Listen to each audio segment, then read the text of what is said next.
Hello, this is the Harding and Jones podcast. This is your host, Todd Harding. This is my co-host, Todd Jones. How are you, pal? Wonderful. Fantastic. This is episode 5 of the podcast. This is Friday night. It's November 1st, 2024. In the East, it's about 9:47 p.m. Here in the Central time zone, it's 8:47. So I heard there was a big game in Lake Lehman. Oh, big one, buddy. We were in the district championship, district 2AA championship there versus Scranton Prep today. So it was a wonderful night, great night, and we took it, buddy. We got the district championship. So onward to states we go. Fantastic. So the District 2 title will be hoisted at Lake Lehman High School for the girls. Yeah, they had a trophy. They all got their medals right after the game today. It was a good game. Yeah. We went up 2-0. It was 0-0 first half, tied. Yeah. Second half came back strong. Went up 2, and then they came back with 1, but we held on there. We just kept the ball on our side. So yeah. Well, congratulations to the Lake Lehman's girls for the District 2. I assume they're 2A, I assume.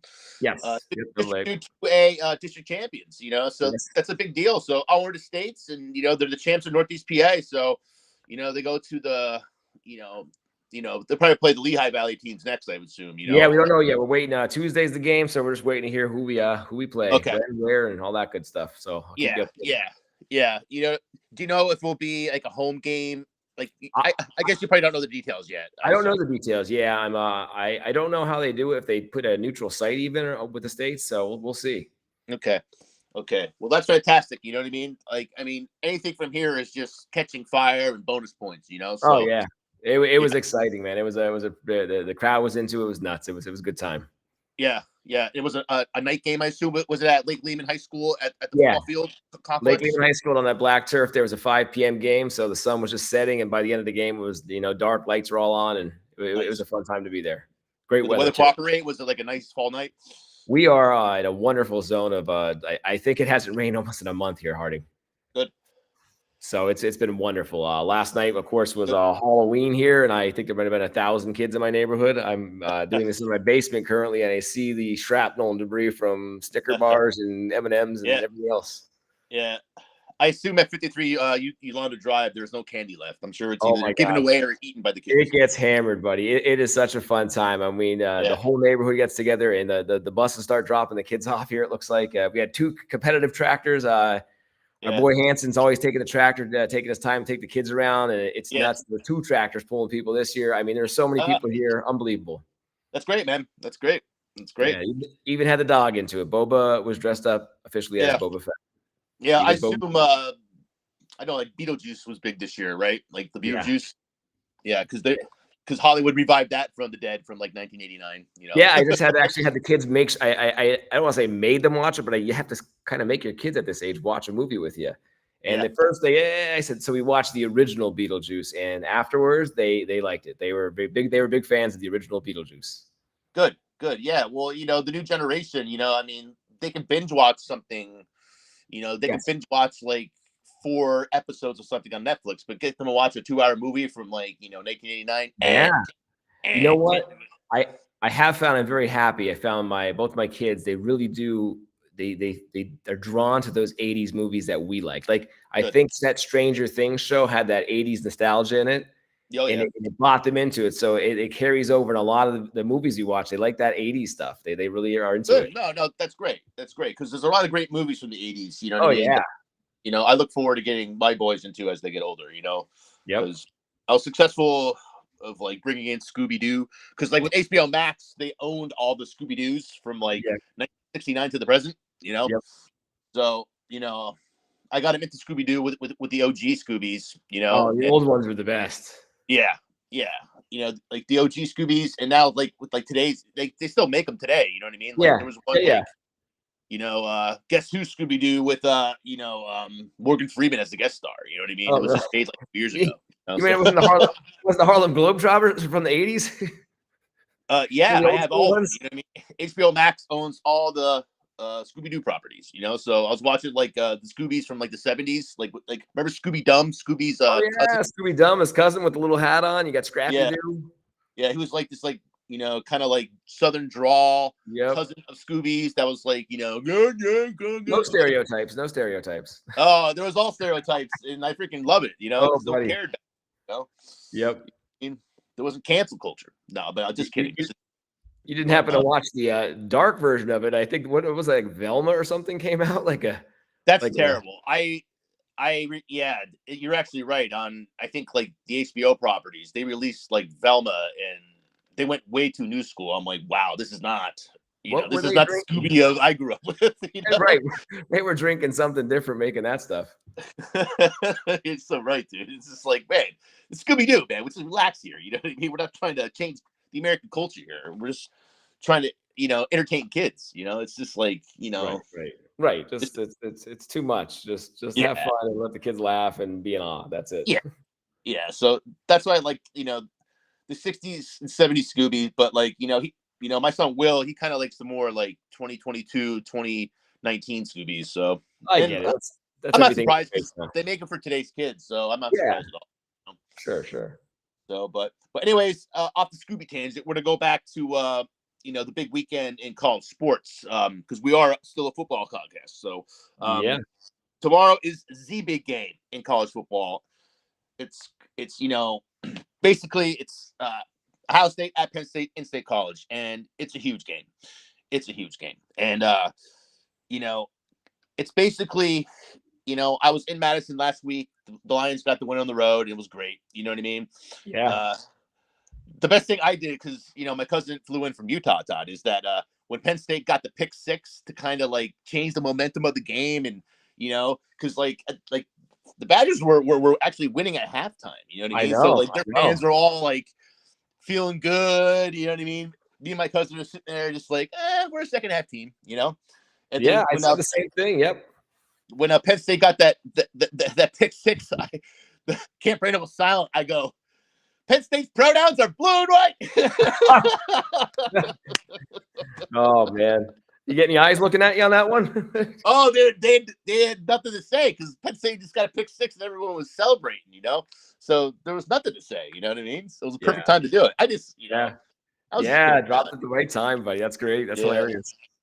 Yeah, but that was last week. But up to the big game is what are your thoughts? It's Ohio State, Penn State, they're both in the top 5, and it's a noon start. They're both, it's the classic matchup they want in the Big Ten. You know what I mean? Even the new Super Big Ten, it still comes down to Penn State, Ohio State. So, what are your thoughts on that game, Todd? I'm thinking it's gonna be. I think it's gonna be lower scoring. I mean, again, Penn State's key to this game, I believe, is getting started early, which they've had trouble with. I've always said their offense comes out a little flat. They got a quarterback that's injured, so I mean, I think I don't want to go against the grain. I think Ohio State might squeeze it out. Okay, but no, I would not be surprised if Penn State defense comes out right away in the beginning, just holding it down. Then Penn State can be in a good spot. Sometimes it takes that second half. Like I said, it might be too late if they turn it on only in the second half. That's it. Yeah. So I hope they turn it on right away and start right from the beginning. But if they hold off to that second half and start to turn it around, I hope they're just not in a hole digging out. Yeah, I wouldn't be surprised at all if Ohio State came in. I mean, they've done it a million times. They've put into state college, Penn State has the whiteout, and they just beat them, But I was there. I was at that big one a few years ago. I was the Winnebago ride there. It was a 8:00 game, whiteout, and of course, I started at 6 a.m. and somehow crawled into that stadium. But we were cheering and came down that fourth quarter, that last play, and unfortunately, we didn't come out on the 4th and 5. Yeah, it was 4th and 5, and like. Penn State ran some like terrible, like. I'm glad you said that because that's what we all said too. Like, what are we doing here? Some kind of like draw play, or I'm trying to remember what they did. Like they ran some kind of like ridiculous draw play, or it was just something. In the whole stadium was stunned because it was such a bad call. You know what I mean? And Ohio State was just jumping up and down because they won the game after that. Yeah, I mean we're all armchair coaches here, but still watching. I thought they had who was their quarterback at the time? He was a scrambler. He could move. Yeah. Oh, Trace McSorley, I think his name was. Yeah, I was like, we were like, why didn't he at least roll out so he had the option to run? Because it was only like 5 yards for the first. He had an option to run, drop it off to a couple different receivers, but. Yeah, it was just that's coming on. It was an exciting game. there's 100,000 people there, and everybody was just like, "What the hell?" Amazing atmosphere. It was incredible. Yeah. I mean, I remember my Apple Watch going off, saying I was gonna have a heart attack because I was just standing there screaming. Yeah, no doubt. Yeah. So I mean, tomorrow it's because now it's that Fox has that big news kickoff. So big Fox noon Sunday. So their morning show is going to be there. I'll be watching it. You know what I mean? A lot of my family members are making the pilgrimage to State College, so that's great. You know what I mean? But yeah, I'll be watching on TV. You know what I mean? With millions of others. You know what I mean? So yep, I'll be going right across the street. My neighbor's having a shindig over there, bringing some food over and everything. So good. I'll be over there. Nice. So you'll be just hanging out on a college football Saturday. Yep. Good. So it's exciting. I mean, you really this is what you watch college football for. It's why you follow a team for stuff like this. You got 3 and 4 going at it, and make their way right deep into these playoffs here if whoever wins this one. Yeah, and the path to the Big Ten championship goes through Columbus, Ohio. So it's the Lions. And I was even telling people in Madison last week, it's just like, we can't beat Ohio State. We haven't done so since 2016. It's just the same thing every year. We play them, they beat us. We play them, they beat us. They play them. Right. So, you know what I mean? Not to sound like a broken record, which I just did, but, it's just, if they can't get over the hump, if they can't, climb the mountaintop, you know what I mean? You're not an elite team. It's just the truth. You know what I mean? So, obviously, I hope I'm wrong. I'm a Penn State fan, so I'm rooting for the Lions. And the big quarterback controversy is that at the Badger game last week, Drew Aller, the starting quarterback, got hurt, and then the backup quarterback came in, who was kind of like an athletic quarterback, similar to Trace McCourty, and like tore it up in the second half. So now the big controversy is because he's like a game time decision, I believe, at the time of this podcast. So in Nittany Lion Nation, they just don't know if they're going to start like, the drop back traditional Drew Aller, if they're going to go with the athletic, Bo Prabilla. You know what I mean? So I guess that's to be determined. I was talking to Brad O'Connor. Of course, he wants Drew Aller, but I want Bo. You know what I mean? I'm the cliche Penn State fan who always loves the backup quarterback. You know what I mean? Always think the guy who's sitting on the bench is going to save the day. You know what I mean? So I'm going to roll with that. So, but like I said, whoever Coach Franklin starts, I'm not going to be upset, because they're both good quarterbacks, but right. There's a little bit of a quarterback controversy in State College, so it will be interesting to see what happens. It'll be very interesting to see. So I'm thinking, I know they keep pretty tight lip on, what the situation is with how he is injured, but I'm thinking you're going to see both of them tomorrow. Yeah, definitely. I mean, that's how they do it now. They do it by committee. They try to throw the defenses off because they're different quarterbacks. You know what I mean? So, but, the big story last week in Madison was, Drew Aller got hurt towards the end. And even like the Badger fans are saying in the stands, so like, who the heck's this backup they have? You know what I mean? They're like, this kid's all over the field. You know what I mean? So even like the away fans who have no idea who Bo Prabilla is, were impressed by this kid. Pretty much tore up the Badgers defense in the second half. So, it is what it is. So we'll see what happens. Well, what are your thoughts? How do you think it's going to pan out there for you guys? That's a good question. My gut tells me a win. Heart in your mind. My gut tells me a win, but the mind, I can't verbally go. I knew it was going to be tough to get out of you. Yep, I got you. Hey, listen, you're a diehard Penn State fan from day one, buddy. Yeah. So it's tough to even put that out of your mouth. I get it. Yeah, I can't. You know what I mean? I'll be like Kirk Herbstreit when he is calling a game at 8 p.m. He's like he has to recuse himself. He can't make a prediction for the game he calls. So I'm gonna recuse myself from that one, Todd. So well, it's gonna be exciting to see. I thought it would have been a night game by default, just what it was, but the big noon. It's gonna be exciting. Start early. That's all. Do you know who's on the Hurricane schedule tomorrow? Are they all? Yeah, the Hurricanes are also at noon. Not quite as big as a game, but they're playing Duke, and okay. I get nervous every time Miami plays teams like this. Duke's actually 6-2, and yeah, they put up a fight a couple of years back. They beat Miami. They may even beat Miami twice in the last 10 years, which is not very good for Miami. But I'm hoping that again. Last week was tough. Miami played Florida State, and I thought so, but Florida State was going to give them a challenge. It's just Florida State. And they did for a while. And then I think Duke Miami needs to step on Duke. They need to step on these teams already. They're Well, taking that's the hard part of college football are these teams that you're just can't get motivated for. You know what I mean? Right. Yeah. You know, it's one thing like Penn State, Ohio State tomorrow. Both teams are going to be fully motivated. Oh yeah. You know, from the second they wake up to the second they get on the field, you know what I mean? These players are going to be motivated. But sometimes it's hard to get motivated if you're playing just a team that, you know, especially if you're on the road, you're in, somewhere in North Carolina. You know, I'm not sure if the Hurricanes it's are. It's Miami tomorrow, but so you know what I mean.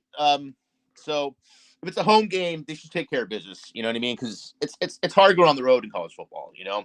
Yeah. So if at home, I'm very confident they'll take care of business. But like you said, you know, sometimes it's hard to get motivated for, you know. But Duke you said they're having a good season so far. Yeah, they are. They're 6-2. I mean, they're all right. All right. Sounds good.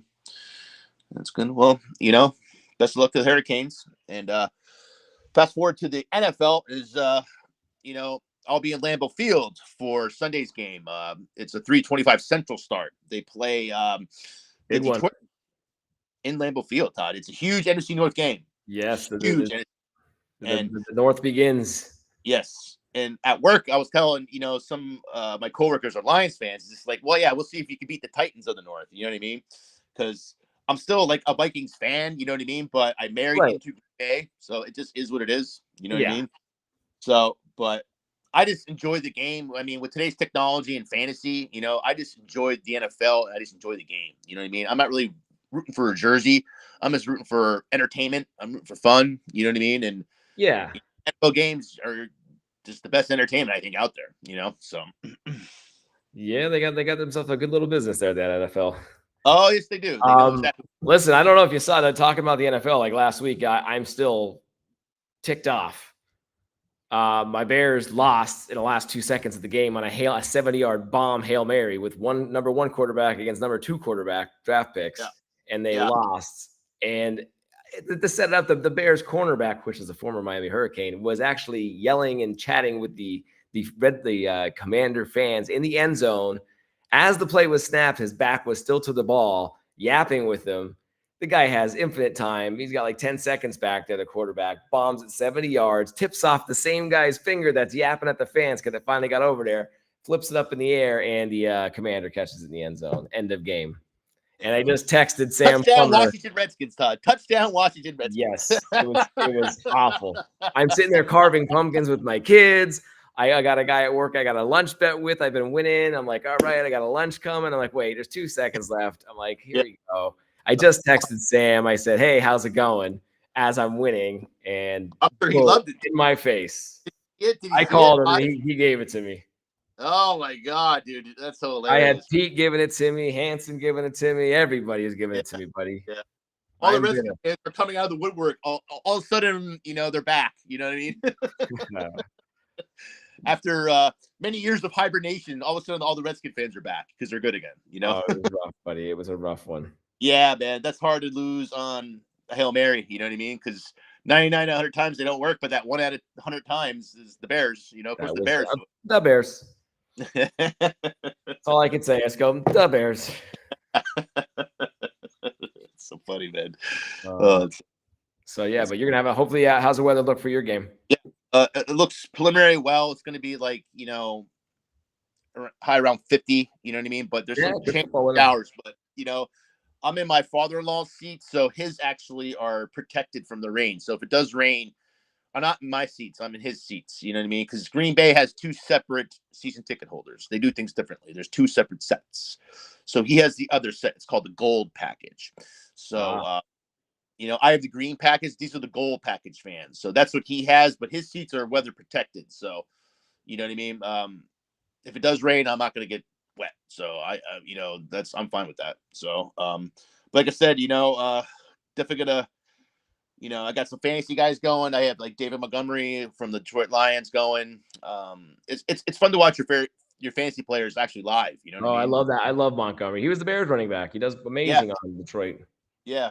So I have David Montgomery going. I have Josh Jacobs going from Green Bay, which is their tailback. They got from Raiders. From the Las Vegas Raiders. Yes. So and I'm gonna give the start to Romeo Dobbs because he's doing well. You know what I mean? He's really, because the Packers have some injuries, so he's been really catching a lot of balls. You know what I mean? So, and you know, I just feel good about their offense. You know what I mean? But I'm not just starting these guys because I'm a Packers fan or something like that, or no, I'm starting because they're producing. You know what I mean? And I want, Packers receivers are that offense has done well. I have Reed. I have a little real estate. And I got Kraft. I have their tight end, and was it Jaden Reed? Yeah, they've the tight end has been coming on really strong for me, and Reed's been okay. Well, that's the genius of the Green Bay culture, because traditionally they've never had tight ends. They never like drafted them, but in the last few NFL drafts, they've been getting these stud tight ends, and they've been producing. You know what I mean? So that's why the Packers are a winning culture. They just do things differently. You know, they see, okay, the tight end now is kind of hot in the NFL, so we're going to get some young guys here who can hopefully come in and make a direct impact, and they have. You know what I mean? I mean, just look who's the star of the NFL right now is Taylor Swift's boyfriend. You know what I mean? He's Mr. Kelsey. He's having a little quiet year, though. I think maybe his dating game might be bringing him down a little bit. Yeah, but they're still undefeated, the Kansas City Chiefs. They haven't lost. Hey, do you know who's going to that Penn State game tomorrow? His brother's going to be there. Kelsey's coming in. Yeah. Well, those guys are on top of the NFL podcast world, so I'm not. I was about to say that. About our podcast is not Jason. It's not as good as the Kelsey brothers podcast. But, not quite, buddy. Yeah, but like I said, they're just parlaying their fame, and congrats to them. You know, congrats to them. Oh, yeah. You know what I mean? And you know, I think it's great. You know what I mean? It's just that, you know, he is a tight end though. Oh yeah. You know, that's his position. So, but like I said, the Chiefs are miraculously undefeated in the NFL, and they're going for the third in a row. You know, it's to annoy the entire nation outside of Kansas City. They just picked up another wide receiver. Who'd they just pick? They got Cooper, I think. Did they get Amari Cooper? Yeah, I'm not sure. I didn't see any news. Somebody, I think they might have. They picked up a big receiver. There's been so many shakeups lately with your old boy Aaron Rodgers picking up his old receiver Devontae Adams. Well, Aaron Rodgers is in the New York Jets, where that's a quarterback's going to die. You know what I mean? They actually pulled one out finally, though. Yeah, well, the Jets are going nowhere, so I you know, it's just they won't make the playoffs. You know what I mean? And right, it's big. And Aaron Rodgers will, you know, they'll pay him his big bucks, whatever salary he negotiated from them. And then my problem with him, Todd, is the first thing you learn when you play football on the high school level is there's no I in team. He never got that memo. Yeah, I've seen it. You can see it's just all about him. Throughout his career, he's just kind of been like, it's all about him. And you can ask any Packer fan here, you know what I mean? When he had some bad off seasons here when he was negotiating his contracts, like they didn't like him at all because, you know, he was basically all about the Benjamins, you know what I mean? And that doesn't go well here. You know what I mean? It does not go well here, you know, that type of attitude. So like I said, when he demanded a trade to New York, you know, there was no lost feelings with him leaving. None. And like I said, he went to a terrible organization, and you know what I mean? And it is what it is. So, you know, prove me wrong, Aaron. I don't see it happening. He's not doing it now. Yeah, he doesn't even talk to his freaking family. You know what I mean? So yeah, he's an odd one. Yeah, he's just strange. But anyways, like I said, you know, I look forward to it. You know what I mean? So I definitely don't know who's going to win. Like I said, I can't make a call because I'm going to be there. I'm going to recuse myself, but you know, I'm basically rooting for my fantasy players, and I'm rooting for myself not to get wet. Well, hopefully the weather holds up, and you see a great game. I mean, it looks like it's going to be a great game. I could see a high scoring game too. They say Detroit's defense, their weakness is their secondary, so that's just a big bonus to Green Bay. Okay, yeah. You know, we'll see how that goes, and you know. So, how much time are we rolling here? About 24? We're at about 25 minutes right now, I think, somewhere around there. Yeah. All right. Well, I guess we'll start to wrap this up. Are you cool with that? Yeah. It's nice to just grab you before the big game. I mean, it's a big game coming up tomorrow, so it's nice to talk about it a little bit. Yeah, I just wanted to do, you know, the podcast, and congrats, you know, to Ava Jones and her teammates for winning the District 2 championship. That's amazing. Thanks, buddy. You know what I mean? And, you know, go on to states. I hope they can make a deep run. You know, they're playing with house money, as they say, Todd, right now. Yes. So, yeah. Yep. So congratulations to the Lake Lehman girls. To our listeners, please, subscribe to our YouTube channel and find us anywhere that you have podcasts. iPhone owners, we're easy to find on the podcast because that's where I get my podcasts. Just search Hardington Jones, right, Todd? Yeah, right. Yeah. Hardington Jones. We're up on the Apple Podcasts, Spotify, Amazon, and you can find us on the YouTube. Fantastic. And I thank you again for doing all the technical work in the back. You got it, buddy. Hey, I hope you're in your own Happy Valley tomorrow after the game. So I'm gonna teleport my way there. No. I'll be watching the tube like millions of others. So it'll be a great time. So I look forward to it. This is what college football is all about. So until then, this is Hardington Jones. This is episode 5, I think. Yeah, we're on 5, buddy. We made this the longest run we've had, bud. I know. Modern technology, we don't have to physically be with each other anymore, so it's great. So we can just bang these out. Yep. All right, man. Well, you have a great rest of your Friday night, and I'll see you next time when we podcast.